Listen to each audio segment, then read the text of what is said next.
Hi guys, welcome to my channel.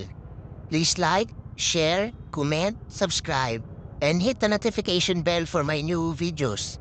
Thank you!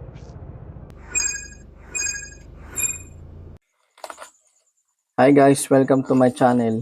So ngayon guys, meron tayong parcel galing kay TikTok Shop. At ang sender natin ay si Pet Aimer PH. Bola lang yan.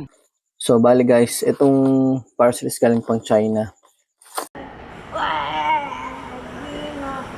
So makikita nyo naman pag sa China guys, ito yung mga packaging nila ganito. Paano masabi? So titignan natin guys kung legit seller or hindi. I-unbox na natin.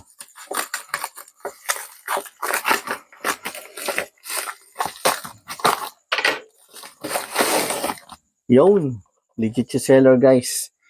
Kasi ang order ko is yung hair comb ng pusa. Saka ng aso. So ayan guys oh. So papakita natin kung paano to guys.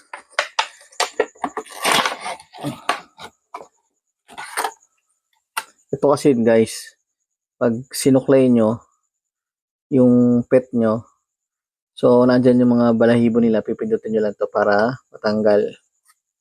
O, di ba? So ito yung guys.